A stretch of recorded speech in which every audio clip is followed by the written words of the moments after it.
going to look at the portions that we've just read, this wonderful story of Joseph. In my education at seminary, we used the story of Joseph to be our first time that we read through the Bible after we learned enough Hebrew to actually read. And so I remember in my first year of Hebrew down in Los Angeles, having some wonderful times in there were three of us who did it during the summer as just he was willing to meet with us and to keep our Hebrew, somewhat up during the summer so that when we came back for second year Hebrew, we wouldn't have forgotten everything. He put it out as an option to all the class, and three of us took him up on it. And so every week we'd come into his office during the summer and we'd sit down, we'd read the Joseph story. And two of us of that three kept trying to bring the theology in, and this particular professor wasn't all that interested in the theology of it because he just wanted to read the Hebrew. Don't get me wrong, a very godly man, loved theology, but we kept stopping and talking about the theology of it. It was such a wonderful experience the first time that we were able to start reading, without any other helps, reading the story in Hebrew and just thinking about how much there is in the Hebrew that kind of pops out at you as you're reading it. And so those of you that are able to read the Hebrew, you know what I'm talking about. And those that are not, then we discuss together because there's some wonderful things here. I've chosen as a title, "But Adonai was with him."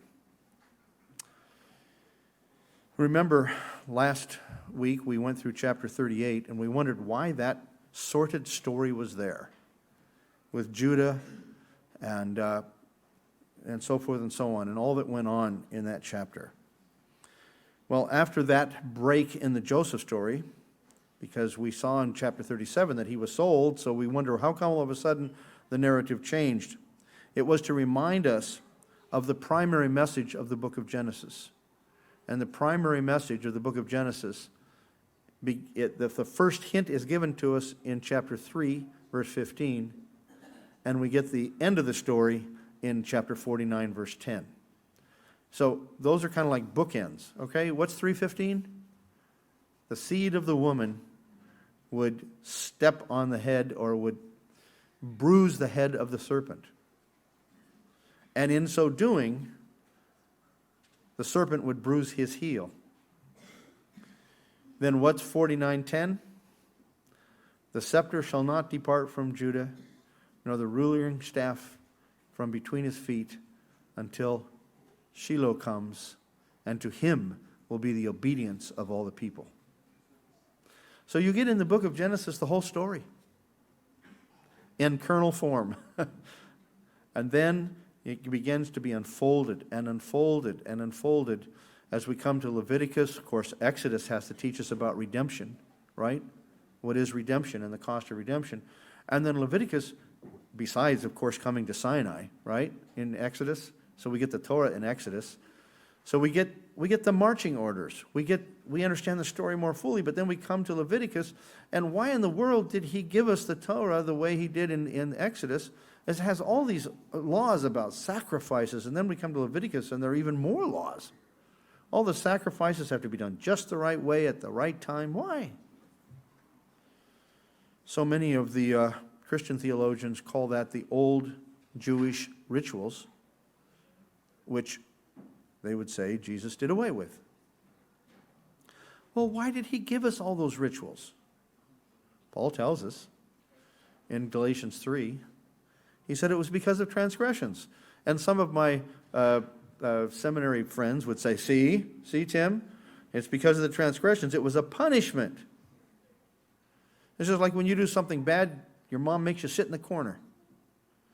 Well, Israel just didn't get it. So God said, okay, you're going to have to go through all these commandments and all these. That wasn't it at all. God was telling us how he was planning to deal righteously with our sins. Do you mean an animal that has done nothing wrong has to die because I sinned? Yeah. What's the lesson?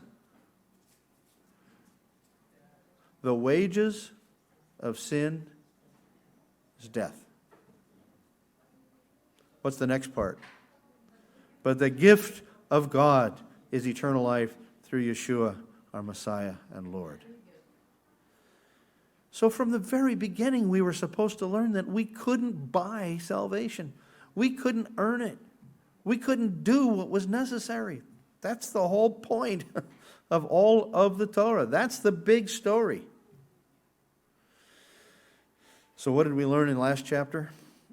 Well, that God had a plan to bring this promised one in a way that we would not have imagined. He wasn't going to do it through perfect people because there weren't any.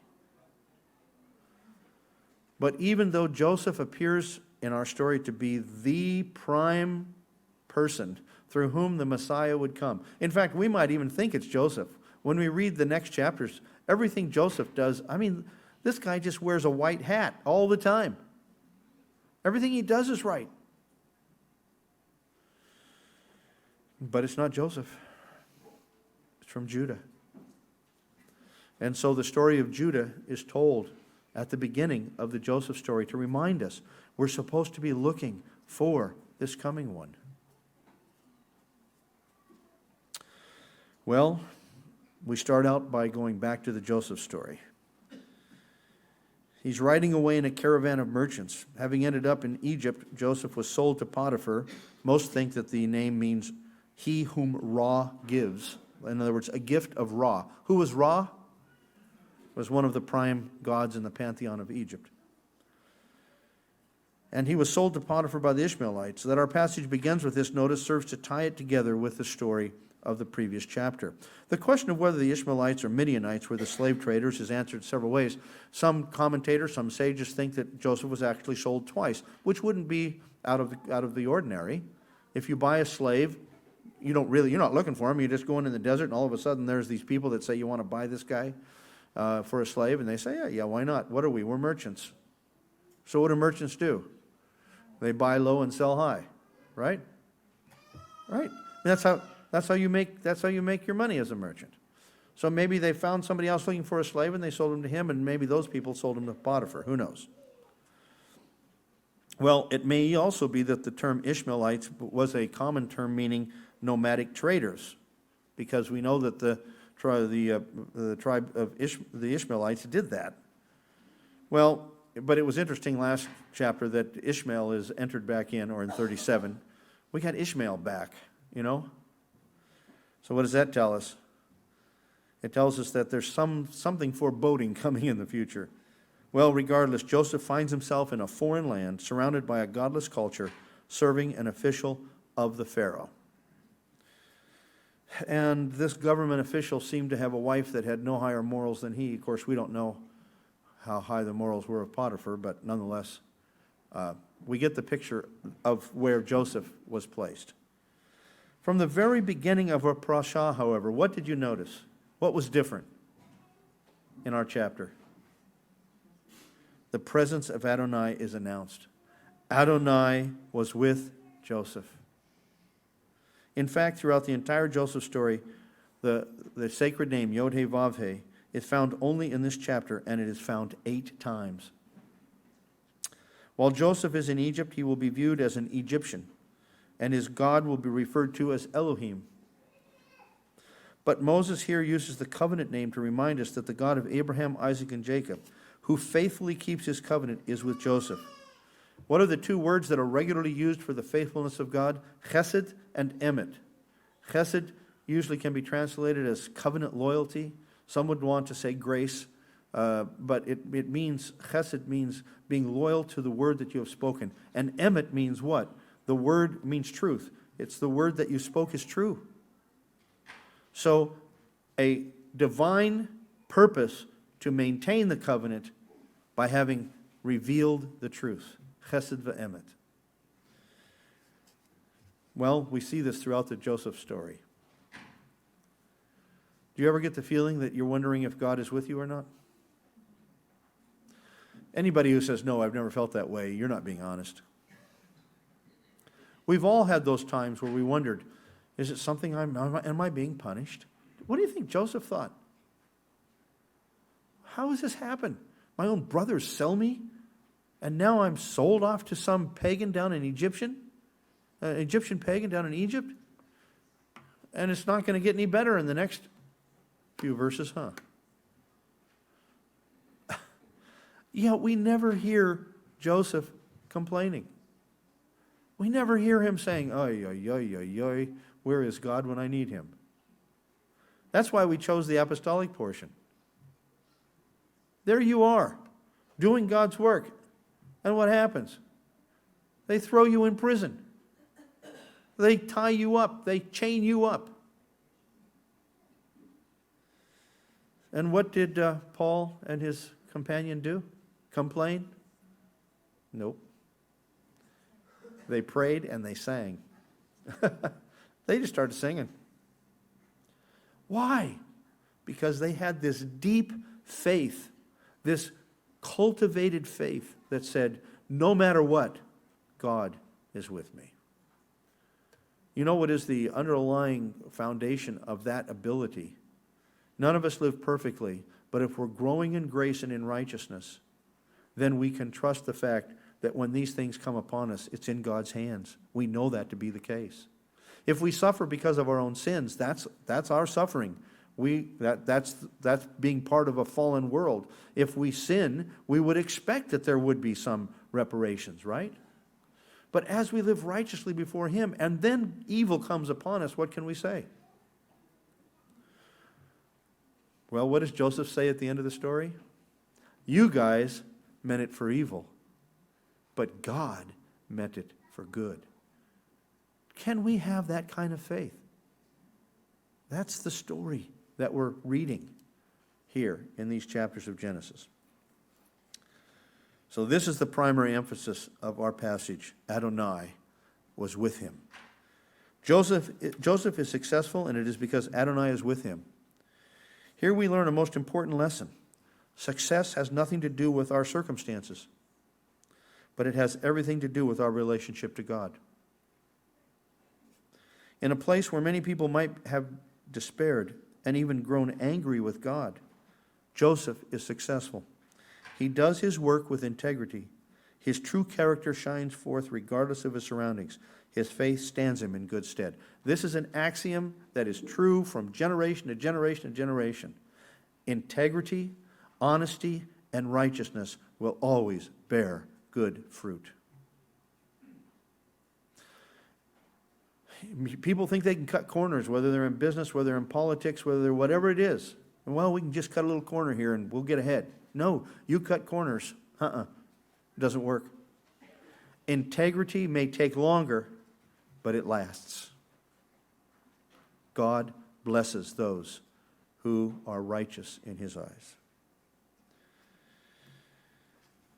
His true character shines and puts him in good stead. Moreover, according to verse 3, even Potiphar recognized that Joseph's success was on account of God. How did Potiphar know this?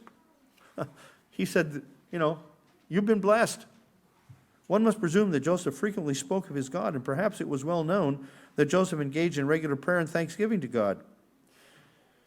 One of the rabbinic commentators, Rashi, says the name of God was frequently on his mouth. Well, it may be true. Here, once again, is an excellent example for us. In the midst of difficult circumstances, do those who see us recognize God's presence with us? Is His name frequently in our mouth as we petition the Almighty and give Him praise and thanksgiving? We can't be sure that that was the case with Joseph. The text doesn't tell us, but one could imagine it was. God's blessing of Joseph spilled over to the house of Potiphar as well. You know that's true? Where you work, I don't care where it is, if it's in a machine shop, if it's in the kitchen, if it's in a fast food place, if it's, I don't care, wherever you work, when God blesses you, He's going to bless the people you work with. That's just the way it works.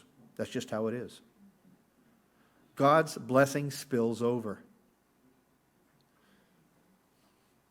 Why not? He has enough blessing to go around, right? Your cup overflows. Since Potiphar recognized that everything Joseph did ended in success, he appointed him as a chief steward over all he owned. And as a result, Potiphar prospered as well. This is how it should be. In our own daily work, as we honor God and receive from Him the blessings He promises, those for whom we work should also be blessed, because God's blessing involves real life-to-life circumstances. When God blesses the work of our hands, those around us are also blessed. I know this because I used to own a business, a printing business. You know what the most difficult thing I had to do? Hire employees. I finally got down to the point where I was only going to hire people that I knew were believers and lived their faith. I couldn't say that. The state would have got all over me if they'd have found out that I didn't hire somebody because they were the wrong religion. I hired people eventually, not initially. I had to fire people because they stole from me. We had a copy machine out in the front room, and that was not the kind you put money in, not like a card swipe or anything like that. You had to actually pay for it at the counter. Well, the gal that I had up front was also the gal that made the bank deposits every day. And I was going to get the copy machine worked on, and the guy on the phone said, go read how many copies you've had on it since the last time we were there so we know what to bring. So I went out and I told him, I said, wow, you have done X amount of copies. That's a lot of copies. I said, yeah. So he said, okay, I'll be out such and such a time. And I put the phone down and I thought, we're supposed to be getting 10 cents a copy here. Let me see what that would be. So I went out to her desk and I said, I need all the deposit slips from the last month. I want to see how much cash has been deposited. 0 cash. All checks. So I came back and I said, what happened to all the money that came in from the copy machines? There were this many copies in the last month, and where's that money? She said, I don't know. I said, I think you know. She said, please don't fire me. I'll make it up. And I thought to myself, how could I trust somebody? They said they're going to make me up. They've been lying to me the last how many months? I said, sorry, I don't have any choice. It said right on the application when you came in that if you were caught in any illegal activity, you would be dismissed. Sorry, bye. Well, I have the privilege of working with fellows today at TorahResource and TorahResource Institute, and every one of them are believers and strong believers, and every one of them you could trust without any problem. You know for certain that there's going to be righteous dealings that happen. That's wonderful. That makes something really work well. So your employer is going to know, I can trust you. You're going to prove that over a period of time. Even to your own hurt, even to your own demise, you're going to do what is right. Even if it means you don't get an increase in pay or whatever, you're going to do what's right. And he or she is going to see that, and that's going to be a blessing to them. Verse 6 shows the extent to which Potiphar trusted Joseph. Everything was put in his charge. Potiphar only concerned himself with eating. Wasn't that interesting? The only thing I'm concerned about is where's my meal? But at the end of verse 6, a notice is given which seems odd. Now Joseph was handsome in form and appearance. Why this sudden notice of Joseph's appearance? He was a handsome guy. It sets up the trouble into which he's about to step. By no fault of his own. There's nothing wrong with being handsome and buff. Okay, nothing wrong with that. The successful Joseph is about to be severely tested, and in spite of the fact that he will pass the test with flying colors, he will find himself in the lowest possible circumstances. He was taken down to Egypt. Now he will be taken down into the chain of a prison. The test comes in the area of morality. Potiphar's wife, no doubt used to getting whatever she wanted, cast eyes upon Joseph. Her brazen approach to him is couched in only 2 words in the Hebrew text: lie with me. But Adonai was with Joseph, remember? And thus the presence of the Almighty cuts both ways. His gracious presence brings blessing and also requires that we walk in holiness. Oh, don't you just love it? I know I'm going to bring it up here, but don't you just love it when he says to her, look, my master has put all of his belongings in my care. The only thing he hasn't is you. How could I do this evil and sin against my master, right? No. How can I do this? How could I do this great evil and sin against God? It was his relationship with God. It was his faith in God that maintained his integrity. To the woman's two-word seduction, Joseph gives a 38-word reply, a mini sermon. It is interesting to listen to his refusal speech. Primarily, it describes Joseph's relationship to Potiphar. First, he has been put in a position of trust and authority. Everything was in his charge. Secondly, no one was over him except Potiphar himself, or in other words, Potiphar had a great amount of trust in him. But finally, Joseph puts his answer into a most important question. How then could I do this great evil and sin against God? Do you see the point? Joseph considered giving in to her advances as a sin against two masters, one earthly and one heavenly. Righteousness is a way of life, not a religious creed. The soul that has committed itself to God is likewise a soul that has determined not to sin against his fellow man. But like so many, Potiphar's wife didn't get the point of Joseph's sermon. She was convinced to have him. You think that she was successful many times before? One would have to think so. So she continued to offer herself day after day. We might pause to make an application of this. In this fallen world, we should never think that our battle against sin is over. Just because we have boldly refused sin once doesn't mean we can presume that temptation will turn a tail and flee. Paul wrote, "But I discipline my body and make it my slave, so that after I have preached to others, I myself will not be disqualified." The verb discipline is in the present tense, so the meaning is, I keep on disciplining my body. Until mortal puts on immortality, there is no stepping away from the battle. Daily we are confronted with temptations of sin, and daily we must put on the armor. And daily, by the strength of the Spirit, we must discipline ourselves to walk in the ways of righteousness. I remember in college thinking that when I got married, some of the issues that I struggled with in terms of my thought life and in terms of just being drawn to this, that, and the other would all go away. Well, clearly marriage was a great step in the right direction. As Paul himself says, right? If a man burns, let him marry. But it didn't cure my flesh. It has to be put to death every day. Every day. Men, women, we need to guard our eyes. We need to dress modestly. We need to know that the enemy would be glad to take us down little by little, step by step, whittling away at our spiritual vitality until we're weak enough so that he could really come in and do a work. Not even the smallest crack in the foundation can be tolerated. A crack in the foundation leads to a bigger crack and ultimately demise.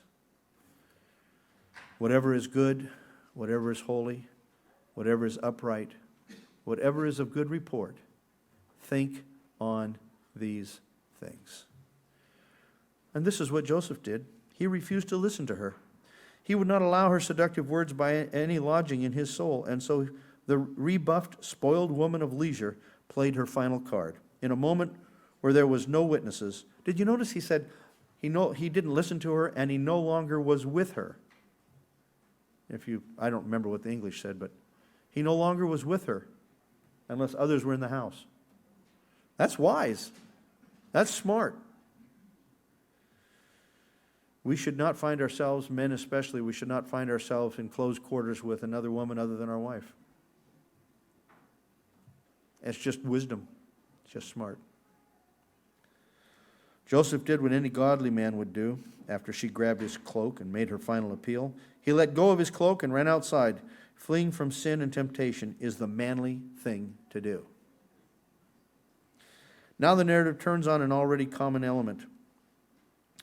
At the beginning of the Joseph story, his special cloak was used in identification of his demise. Remember, the brothers brought his many-colored tunic to say, is this your son's coat? He was identified by that, right? Now he's identified again. Items of identification were used against Judah by Tamar, who posed as a cult prostitute. And here, a different kind of prostitute retains Joseph's cloak as evidence to support her trumped-up story. Being rebuffed this final time, she decides to frame Joseph. She calls the men of the house. Was that something she did often? And produced Joseph's cloak as evidence that he had tried to rape her. She even kept the cloak beside her, according to verse 16, most likely meaning that she left it in her bed in order to incriminate Joseph all the more. When Potiphar comes home and hears the story, he is rightly enraged, but the text never specifically tells the object of his anger. Perhaps he suspected more than he was told. At any rate, he drags Joseph off to jail and thus ends this first chapter of our story. Joseph had gone to check on the shalom of his brothers, and as a result finds himself in an Egyptian prison accused of rape. One can hardly imagine a worse scenario. We know that even in our times, this has been repeatedly warned against. Don't get caught with drugs, illegal drugs, in some foreign countries. They'll put you in jail and you'll never be seen again. It's one thing to be put into prison in a country in which you are a citizen. It's an entirely another thing to be put in a prison in a country where you have no rights whatsoever. But as our portion began, so it ends. But Adonai was with him. All of these events fell within the predetermined plan of the Almighty. Whether Joseph sensed God's presence at this time or not, we cannot tell. But the fact remains, Adonai was with him. Then the text makes a most astounding, stunning statement. And he extended kindness to him. The verb natah means to stretch out in the sense of extending a hand. In the midst of the prison, God stretched out his hand to Joseph. Doesn't that give you just courage and strength for the future? We don't know what the future holds. We don't know what kinds of things are coming upon this country or upon this world. But we do know one thing. No matter what comes, God will be with us.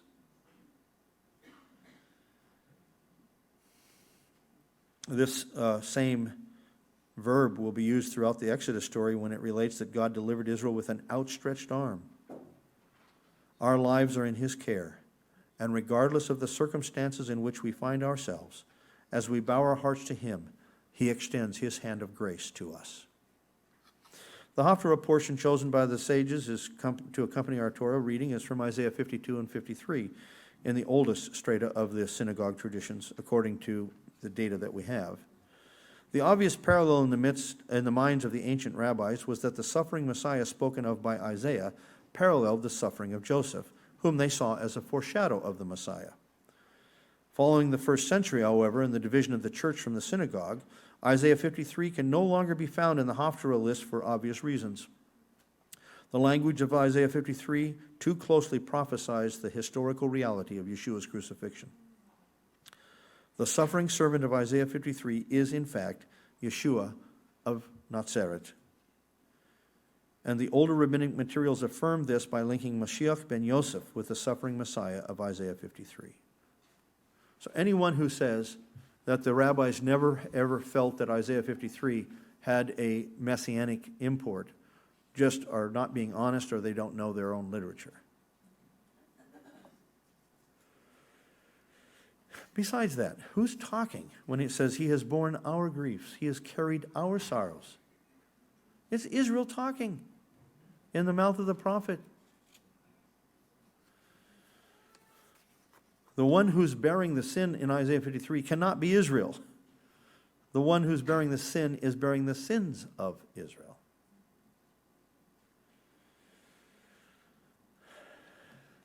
The apostolic portion chosen for the Shabbat, of course, Acts 16, recounts Paul and Silas being thrown into prison like Joseph. They suffered at the hands of powerful men in spite of the fact that they had done nothing wrong. Yet also, like our Joseph story, the Almighty was with them. Rather than despair at their unfair treatment, Paul and Silas, like Joseph, committed themselves to his all-wise providence and engaged in outward praise and worship. Suddenly the ground began to shake and the prison doors were opened. Their release from prison proved beyond doubt that God was with them, and as a result, many believed. You know, sometimes we think I think to myself, I didn't have that kind of faith during that situation in my past. I complained. I didn't start singing praises. Does that mean, well, I'm just not as strong as these people that we're reading about in the Bible. I'm not as strong as Joseph. I'm not as strong as Paul and Silas. Well, that's not what it means. It means we have the same opportunity to gain from God the same strength that they had for our own situations. Forget the things that are behind. You can't undo those. I can't undo them. Press towards the mark of the high calling in the Messiah. Say, well, I don't know if I'm pretty weak right now. Okay. God strengthens the weakness of all of us. God gives grace to the weak. It's when we're weak that He becomes strong. Okay. That's the message of this story. Trust in God. Draw close to Him and He will draw close to you. Put the Word of God active in your thinking, in your heart, and in your life. So they were released from prison. And their release was beyond doubt that God was with them. And as a result, many believed. So one primary lesson we learn from these portions of Scripture is that even though in this world the righteous will suffer, we may always take comfort and courage in the fact that God remains with us to bring about His final purposes. Indeed, Yeshua Himself promised to be with us always, even to the end of the age, right? He says, and look, I'm with you always, even to the end of the age. With the remaining minutes that we have left, I would like to just go over some things about Shavuot, which we're going to begin this evening. Now, this may be very old, an old story for most of us, but for our younger people and for our families, and maybe some of you have not celebrated Shavuot before, some of you online, some of you listening. So I wanted to go through just a few things to see how it kind of ties together. The Festival of Shavuot. First of all, why is it called by that name? Yesterday at the post office, one of the clerks that I regularly go to his window said, well, you're going to have a good weekend? I said, yes, excellent weekend. He said, good, what you going to do? I said, we're celebrating a festival. He said, what festival? I said, Shavuot. He said, what is that? I said, have you ever heard of Pentecost? He said, oh, yeah. I said, oh, they got it from us. And so we had a chance to explain it. But why do we call it Shavuot? Why do we count the days and weeks between Pesach and Shavuot? What were the historical events which occurred on Shavuot, and how do these reveal the lessons we are to learn as we celebrate this festival? All of the appointed times offer us a special opportunity to do a personal spiritual inventory. I just want to kind of emphasize that. These festivals are a time to say, Lord, give me a job review here. How am I doing? How am I doing as someone who has been redeemed from slavery in order to serve God? You say, well, how can I serve God? In every way. Where you work, where you live, while you're on hold, on the telephone, all parts of our life. He says, whether you eat or whether you drink, whatever you do, do it all to the glory of God. That's serving the Lord. You mean having a great Friday night Erev Shabbat with great food? That's serving the Lord? You bet. One of the best ways. Shavuot is actually the plural form of the Hebrew word Shavua, meaning week or a period of 7 days. The time period of a week, as you know, is not marked by natural phenomena in the created universe. Right? If you were on an abandoned island and you had no idea what day it was, what time it was, anything, you could find out when a new year starts, according to the sun, right? Well, days are marked by rising and setting of the sun, so at least you could mark that. Months are marked by the phases of the moon, right? You could see the moon big and then go to a sliver. Years are marked by the position of the sun. If you put a stick in the ground and knew how to follow the shadow, you could figure out when a year was up. But the time period of a week is marked by the divine gift of the Shabbat. Hebrew Shavua, meaning week, is derived from the word meaning 7. We only know when a week begins and ends by taking account of the Shabbat. Thus, the week is a gift of God's grace given to His people. It's interesting because some cultures, I know this happened in the former Soviet Union and Ukraine, they tried to make a 5-day week. People just said this doesn't work. If you have a 5-day week, you never have to change the calendar. They did that in the French Revolution too, I think. Yeah, they tried. They did. Like a 9-day week. Yeah, but it didn't stick. In the same way, the reckoning of Shavuot is not marked by sun or moon, but by observing the commandments given to us by God's grace. So Shavuot literally means a span of time made up of 7 units. This can be 7 days, 7 years, 7 sabbatical years, or 7 Yovel years. Could be all of those. Thus, the Torah commands us to count both days and units of 7 weeks, which is why the festival is called Shavuot, literally weeks. Why isn't it called Shabbatot? Well, he tells us to count Sabbaths. You shall also count for yourself from the day after the Sabbath, from the day when you brought in the sheaf of the wave offering. There shall be 7 complete Sabbaths. You shall count 50 days to the day after the 7th Sabbath. Then you shall present a new grain offering to Adonai. I don't know why he would all want us to count 50 days if we're counting the Sabbaths. Must be something there. But anyway, 50 days, right? This is where we get Pentecost, right? 50 days. So why did God command us to count the days from the festival of Pesach in order to determine the day of the Shavuot festival? In order to teach us that Shavuot is tied day by day to Passover. What is Pesach? Being redeemed from slavery. But for what purpose? He says, let my people go that they may serve me. So the period of time between Pesach and Shavuot models the cycle of Shemitah years, the Sabbath years, and the Yovel, the Jubilee year. All right? So we got 7 groups of 7.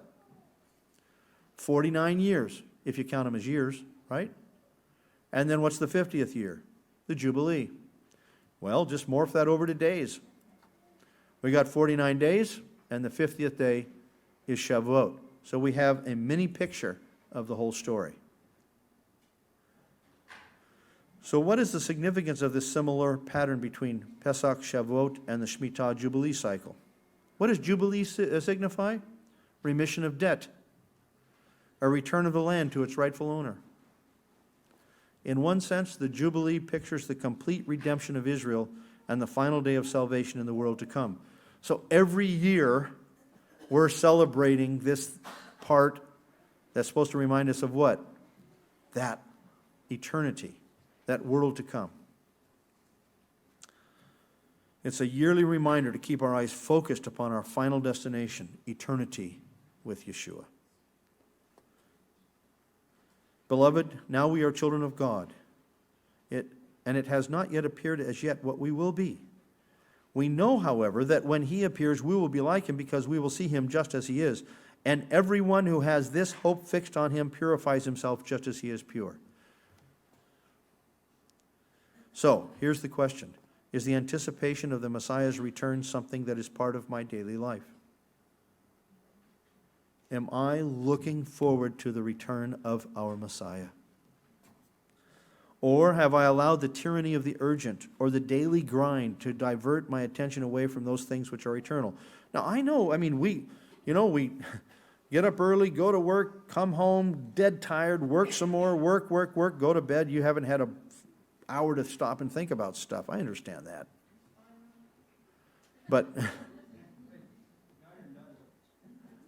But as we go along through the day, if the word is in our heart, if prayer is on our lips, you don't have to bend, you don't have to stop what you're doing. You can say, Lord, thank you. Thank you for this, thank you for that. Lord, I need your help. I don't know what to do here. Lord, give me strength. I'm not going to make it, I don't think. We can breathe a prayer to him at any time in all ways. Conversation with him is all part of a life of faith. How do my life priorities have eternity in view? Those are big, big questions, aren't they? The first major event which occurred on Shavuot was the giving of the Torah at Sinai. How does this give a primary definition to the meaning of the festival? Let's think about it. You got Pesach. Pesach teaches us what? Redemption. Which teaches us what? I think it's like justification. We're no longer slaves to sin. We've been justified now. We're no longer guilty under God's rule. He accepts us as righteous. That's what justification is. So what's Shavuot? Shavuot, we get teaching, right? We get the Torah at Sinai. What is that parallel? Sanctification. Or let's put it another way. Pesach gives us our identity. What's our identity? Who we are. Well, what is our identity? After being redeemed from Egypt, what are we identified as? The people that belong to God. He redeemed us. Our identity is in Him. This was the genius of Paul's little phrase, in Messiah. Therefore, as anyone who is in Messiah, there is therefore now no condemnation for those who are in the Messiah. Our identity is not Jew or non-Jew primarily. Our identity is not rich or poor. Our identity is not bond or free. Our identity is not even male or female in the ultimate sense. Our identity is we are in Messiah. Young, old, rich, poor, we have the same identity. What does Shavuot do? It gives us instructions about what we are to do. Now, because this is who you are, here is what you're to do. The Torah was given to Israel at Shavuot to instruct us how we are to serve God as His redeemed people. He said, leave Egypt so that you can serve me. How am I supposed to serve you, God?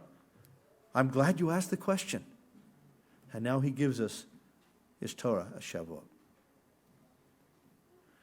We can only serve God as He intends when our lives are conforming to His instructions. And by the way, that's what Torah means, right? Instruction. What has been the constant characteristic of man-made religion? To find our own way to think we're serving God. You know, I mean, when Israel went into the land, what did they do? They were supposed to destroy all of the high places, all of the places that were used for pagan worship. They were to destroy them, burn them, break them up. What did they do with some of them? They cleaned them up and used them. Why? Well, come on, He doesn't, look at all this beautiful stonework, and look at all this beautiful gold, and look at all this, ivory from India, and all kinds of places. God says, no, do it my way, or don't do it at all. If you're going to live for me, live as I have told you to live. So we can look at it in this way. Pesach was that festival in which God took us out of Egypt. What is Shavuot? It's the festival where God begins taking Egypt out of us. I've talked with people that have come out of very difficult lives. For numbers of years, I worked in the prisons here in our state, mostly to help them celebrate Passover and get ready for that, and so forth and so on. And I've talked with some of the fellows that were released, finished their sentence, and were released from prison. And numbers of them have said, if you're in prison for this length of time, you get out, you don't know what to do. It's like almost I can't function. Well, what if you grew up in Egypt? What if you were a 30-year-old male, grew up in Egypt, and all of a sudden you're gone, you're out? There's still a lot of Egypt that has been woven into your mind and into your heart. Now, let's put that into our own situation. Some of us were saved early in life, others were saved late in life, but all of us have a sinful nature. There's something that needs to constantly be destroyed within us. You don't like the word destroy? Sorry. Paul says, put to death the deeds of the flesh. Mortify, put to death the members of your body that cause you to sin. That would be shade your eyes, turn away from the things you shouldn't look at, right? Be smart. Don't go near the places that you shouldn't be. Don't even go near them. Take a lesson from Joseph. Run away. Go away. Don't even be there. Some of us have a weakness for chocolate. Well, when you're at the mall, don't go strolling past C's, right? They're going to give you the first one free, right? They give you the first one free, and then... Well, there's nothing sinful about chocolate unless you're not supposed to be eating it, but you get the analogy. Don't spend time at places, near people that you know are going to drag you in a way that you're weak, and you don't want to go that way. Don't be there. Say no before you get there. That's just only wisdom. And I think we've all found this out. When we're drawn to something that we would rather say no to, or we need to say no to, the more we say no to it, the easier it becomes. And do not be conformed to this world, but be transformed by the renewing of your mind, so that you may prove what the will of God is, that which is good and acceptable and perfect. For we are his workmanship. He made us. He crafted us, created in Messiah Yeshua for what purpose? The same reason we were redeemed, for good works, which God prepared beforehand so that we would walk in them. God didn't just compose the Torah on the day that he gave it to Moses. The Torah is a reflection of his own righteousness.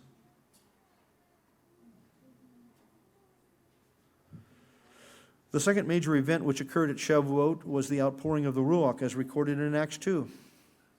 When the day of Shavuot had come, they were all together in one place, and suddenly there came from heaven a noise like a violent rushing wind, and it filled the whole house where they were sitting. And there appeared to them tongues as of fire distributing themselves, and they rested on each one of them. And they were all filled with the Ruach HaKodesh and began to speak with other languages as the Ruach was giving them ability to speak. You know, the rabbinic literature took this and ran with it.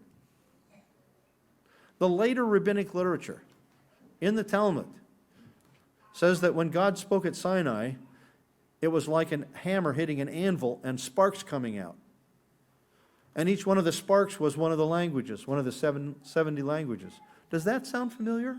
You say, oh, you know, you Christians in the 3rd and 4th century, you're just talking all about this Shavuot that you had with this miracle that God gave with all these languages, and now you're going out and evangelizing all the nations. Guess what? We had it before you, didn't we? Only their story ends a little differently. They say God gave the Torah out in 70 languages, and the Babylonians said, what do you mean we can't go to and murder people? We don't want that. And the Assyrians said, what do you mean we have to live morally? We're known as immoral people. We couldn't do that. So the end of the story is that all of the nations said, no, we don't want what you have. Only Israel said, whatever you say we will do.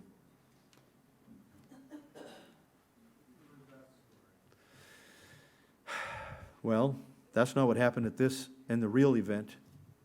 When there were tongues of fire and everyone heard in their own language. What was the point? What was the significance of this?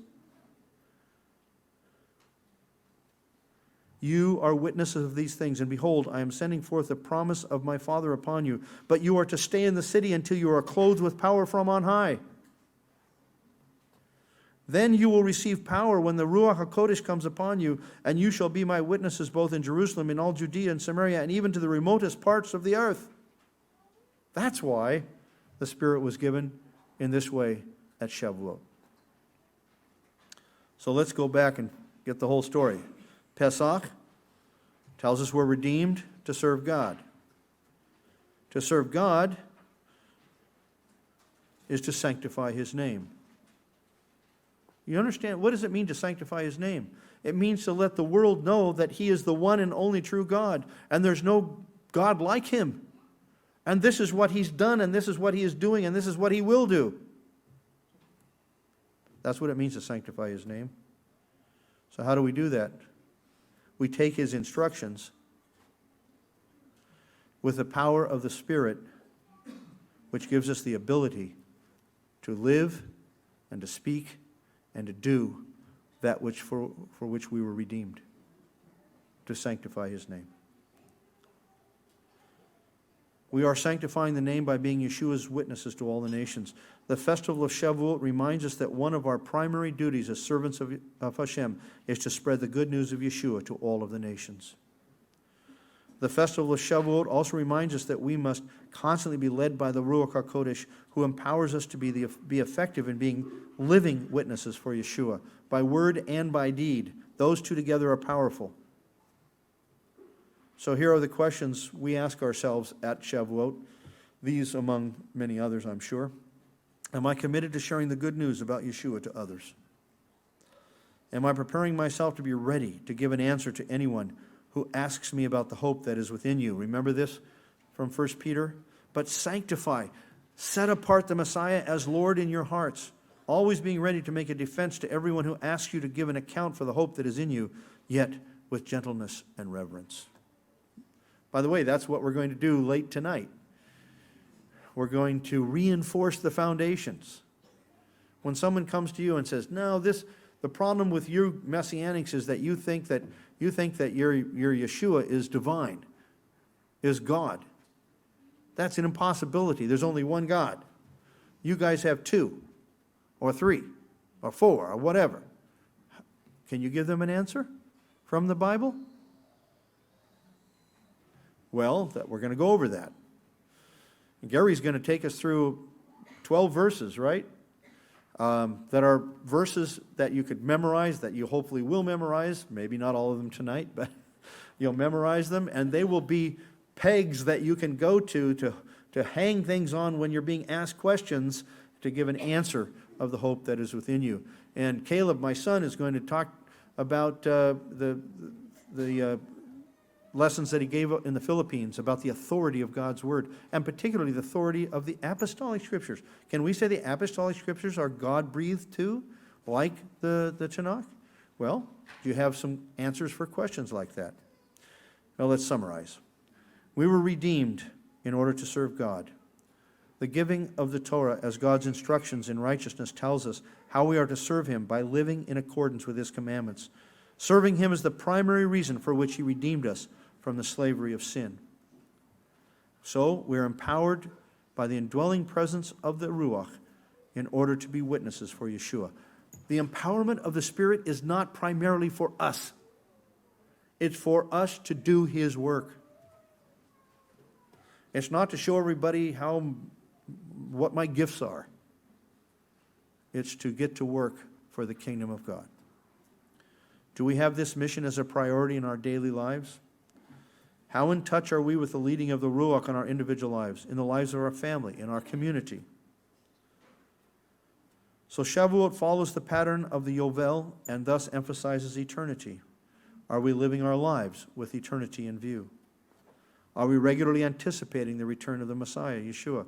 It doesn't mean that we're, looking so much that we forget what we're doing here on earth. No, I know there are people that are, going up and living out away from everything and just gazing at the sky waiting for Yeshua. No, He doesn't tell us to do that. He tells us to be where we are and be lights where we are.